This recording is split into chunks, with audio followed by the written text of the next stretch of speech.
Well, hello, everyone, and welcome to another edition of AAA Car Conversations with, and this time the with is with Michael Moe. He is the CEO of KULR Technologies, and here in Massachusetts, where I'm based, and in California, where I think Michael is based, electric vehicles are a big thing. And recently I was out on a little drive, and I was in a little development, and I saw Teslas almost every place I went. So a lot of electric cars. And in 2035, any new vehicle registered in Massachusetts is going to be electric. And a lot of people have concerns about electric cars and battery safety. And sometime back, I talked to CEO of a company who is developing a graphene-based battery that's supposed to be safer. But right now, most manufacturers are using some type of lithium-ion battery. And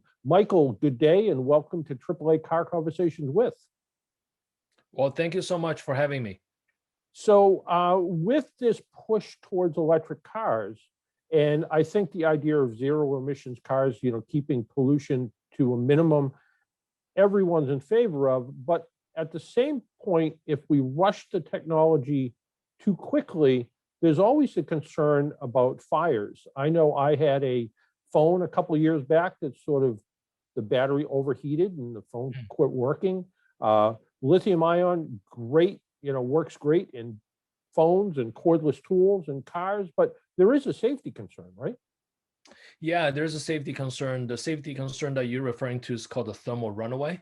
So, and that's when the cell overheats and have a pretty catastrophic event. It will catch fire and it will explode. In extreme case where one cell explodes, it will propagate to the next cell. That's what we call the thermal runaway propagation. So once it starts propagating, then it becomes a pretty catastrophic event, and a lot of energy release, and it's pretty hard fire to put out. Yeah, I can only imagine. And based on my little tiny experience, I can only imagine what a giant battery pack would be like, say, inside a car. And we've all seen some of the videos. I mean, all you have to do is go on YouTube and Tesla and search for Tesla battery fires, and you will see them. Electric vehicle battery fires, you'll see them. But your company is developing sort of a containment system, right? That's correct. Yeah. So we developed the solution in a joint partnership with NASA Johnson Space Center. It's called a thermal runaway shield to prevent this thermal runaway propagation in large battery packs. So the cell itself, in different circumstances, will go to thermal runaway, whether it's overcharge, overheat, or in cars, you have collisions. Unfortunately, not too many. Fortunately, not too many times, but sometimes you have collisions and the cells get damaged. Once that gets cells damaged, and it will catch fire. So if you have a large battery pack, such as a Tesla vehicle, if it goes to a collision, one cell gets damaged, or maybe even multiple cells gets damaged, catch fire, then it can very quickly propagate to the entire battery pack, which consists thousands of cells. So I think if you, like you say, you Google on YouTube, you'll find battery fires that have these batteries shoot like fireworks shooting around, and it just could be really bad. So we've developed technology to isolate that thermal runaway, prevent it from propagating from cell to cell. That's a technology that we've developed. It's actually on the International Space Station to safeguard the astronauts' laptop battery and the Microsoft Surface Pros. So the batteries that's spared, they keep into our containment solution, save on, and then it's used on the International Space Station. Yeah, I can only imagine having a fire in a electric car parked in a parking lot. I can't imagine a fire on the space station. Yeah, that could be really catastrophic. Yeah. So that's probably the what's most expensive real estate on the planet and beyond in the space, right? Yeah. So we do that. Obviously, it's very lightweight, very efficient. So now we're working with partners and customers to commercialize that for energy storage, for EVs, and frankly for other applications, for transportation purposes.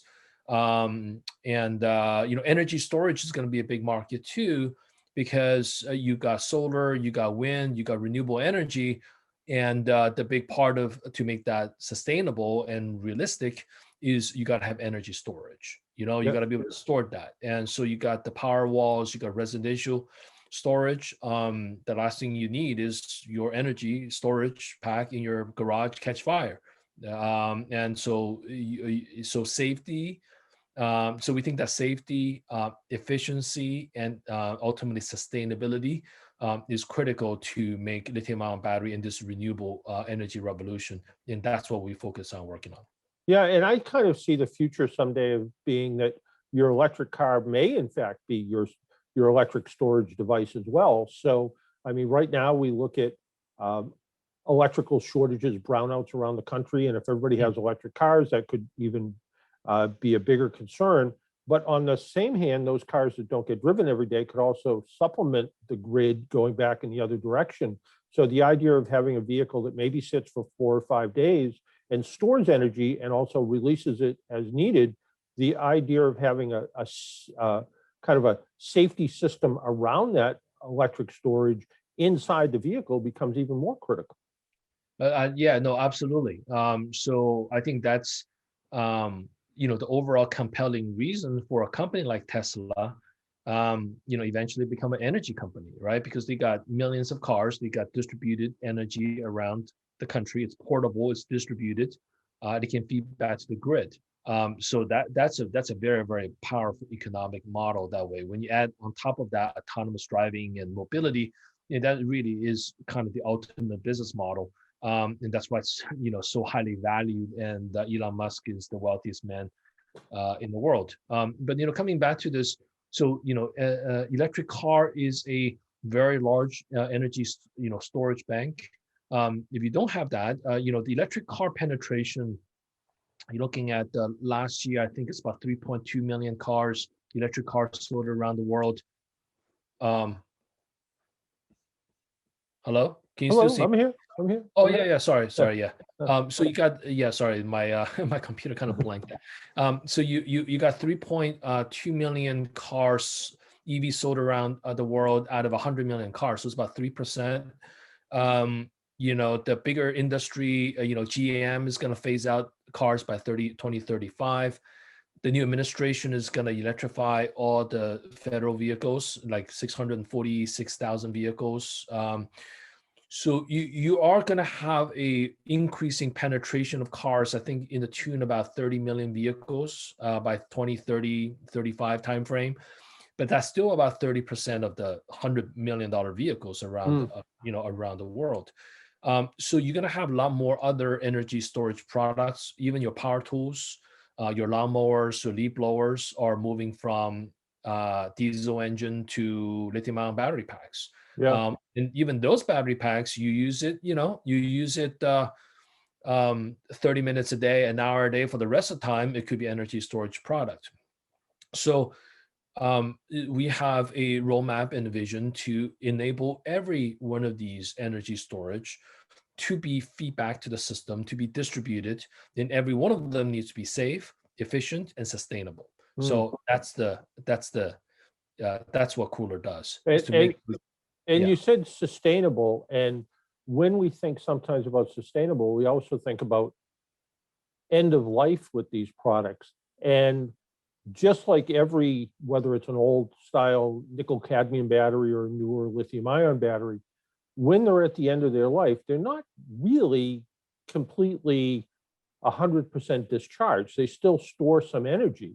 And I would think transporting those to be recycled or remanufactured, there's a safety concern there. And how is KULR looking at addressing that as well? Yeah, absolutely. I think that you're touching upon a very important point, which is not just end of life, but second life applications, and then end of life applications. What you just touched upon is the transportation of and storage of that energy source when it's in transit and in use for the second life application, which is taking from an EV to an energy storage product, right? And then after it's done, maybe it's lost half of its energy already, or 2/3, it can't be used anymore. Let's recycle them, and then you go there. So that transportation, the safety of that is critical. So we provide the solution for that. We literally taking the technology, it's on the International Space Station for the astronauts' laptop battery pack. And that we're working with partners to deploy them into mass market applications, in EV battery transportation, energy storage transportations, in power tools battery pack transportation. So we're working on those. I think that is part of the sustainability, and the other part of sustainability really is when you think about from now to 2035, all these cars are coming online. So how do you design a battery cell, a battery pack, and the whole system to be completely a part of a circular economy? It's designed for recyclability, designed for sustainability, and designed for safety. So hopefully after the minerals get off the ground, that mineral could be reused again and again and again, 100%, not just 50%, not just 5%, but 100%. So there's a lot of work to be done by the industry, the entire food chain, if you will, to make that happen. So KULR is actively participating in that technology development. Yeah, I can imagine the speed at which you're doing this. I mean, you look at conventional flooded lead acid batteries that we've had in cars for 100 years. Right. And it wasn't that many years ago that we weren't doing a very good job recycling those. And now, 99.5% of every car battery gets recycled. So what's left is just very, very little material. The case and the lead plates and the liquids inside of them all get recycled. There's very little left. And the idea of kind of going and looking at this new battery system and being able to recycle it, and the speed you're doing this is pretty amazing. I mean, like I said, we were literally throwing lead acid batteries away, 35 or 40 years ago, and they had been around for 60 years. Lithium-ion batteries really haven't been around that long, and it sounds like you've made great strides to try to ensure that that's going to happen. Yeah, well, you pretty much have to, because the amount of resource that's actually required to make lithium-ion batteries, and if you don't take care of the end-of-life application, recyclability, all that stuff in a serious way quickly, you could be facing a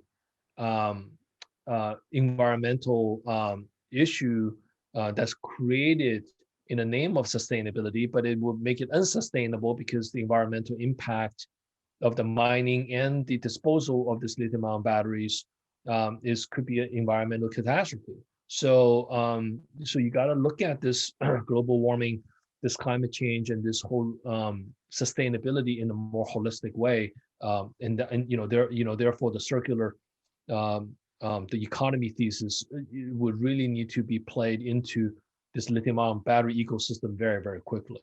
Yeah, like you said, you don't want what certainly on the surface is a very good thing, and you don't want unintended negative consequences of something that's a good thing. So, right. I don't think anyone who's ever driven, whether it's a Chevrolet Bolt or a Tesla, and said, this thing goes 200, 250 miles between charges. It feels like every other car. In fact, it's faster than most cars.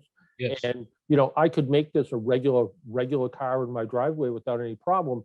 And if more people adapted to that, and you don't think about the unintended consequences of what happens at, like you said, at the end of its life, or the end of its, part of what happens when every car eventually comes to the end of its life. So very important. One of the things, when I was doing a little bit of research in the name of your company, and I was kind of sitting here looking at my laptop that's sitting up on a stand, because if it sits on a tabletop for too long, it starts to overheat. Yeah. Battery thermal management is very important as well. And your company works with thermal management of batteries too, right? Yeah, we kind of our origin is thermal management. And we've been doing that for 30 years for aerospace and defense applications. Our parts are on the Mars rover 2020. So we build the heat sinks to keep the lasers and the sensors in optimal operating temperature when they get to Mars, looking for signs of life. So that's kind of fundamentally what we do. And then we have parts on the International Space Station, numerous Mercury Messenger, many satellite programs and DoD programs. So that's kind of how we cut our teeth developing these technology. Yeah, so it's thermal management, and then now we're deploying these technology to more consumer and commercial applications. So hopefully soon enough, your computer and phone that needs to be cooled is going to be powered by KULR. Did you ever think that when you first started in business years ago that any of your products would end up in space or on Mars or on the moon? Yeah, well, I actually I started my career as a semiconductor guy. So I went to school in UC Santa Barbara, got my master's in electrical engineering, computer science. So I was very focused on doing chip design and software and so forth. I met Dr. Tim Knowles, our CTO, my partner, about 15 years ago, and that's when I realized the bottleneck for electronics and chips. More and more so is heat for reliability and for performance because of overheating. So then Tim and I, we joined together and take the technology that he's been working on for 30 years with space, and we started KULR together, and then now here we are. So not only we're serving space, aerospace, defense applications, now new applications come in, like the lithium-ion battery. And that wasn't there when we started the company 7 years ago. Even, let's say 3 years ago wasn't really there, but now it's everywhere, right? So you got EVs, you got energy storage, you got these power tools, you got everything is powered by, batteries now.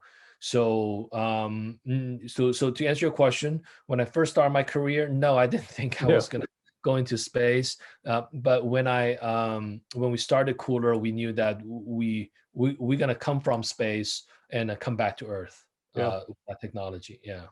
No, as I sit here looking at my laptop next to my iPad on top of my iPhone, I wonder, do I have to worry about thermal runaway all of a sudden? Yeah. I think that, the chance of these things happening is 1 out of X million. So if that happened to you, you probably go out there and go buy a lottery ticket tonight. You probably it's a pretty good chance. But no, all jokes aside, I think the chance of these things happening is 10 to the 6 in order of magnitude. Except for if you're doing vaping, I think that's because the application and some of the quality issues associated with that. The chance of happening is more. Hoverboard had a higher chance of a couple of years back had a higher chance of catching fire simply because it's at that beginning was a lower quality product, number one, less battery quality control, and that application is you're running at hot battery on the ground and you're bumping and then you're colliding with things and just grinding on it all the time. So the damage to the battery during the application is much higher than because you're not bumping your laptop all the time or your iPhone. So those uses cases make the batteries more vulnerable for thermal runaway. But in normal cases it's fine, but people do warn about your e-bikes. Don't charge it overnight in your garage, unplug it once it's done, and there's significant safety concerns about that around the world. Well, there's not much chance I'm going to be vaping or being on a hoverboard, so I think I'm going to be pretty safe. Michael, if people want more information about your company, where can they go? It's KULRtechnology.com, KULR technology, one word.com. You find the latest news about us. You find all the product information. You find our investor, information, all the press releases, all the video that we showcase our product. So there should be plenty of information on that. In KULR Tech, we're also on Twitter, Facebook, and all the other social media channels. YouTube, you can find information about us. You can watch it. You can keep up to date with us on Twitter handle. No, we would love to educate the public about sustainability and safety. And we would do our part to make that happen. Michael, I want to thank you for taking time out of your day and joining us on AAA Car Conversations With. Great. Thank you so much, John. Appreciate it.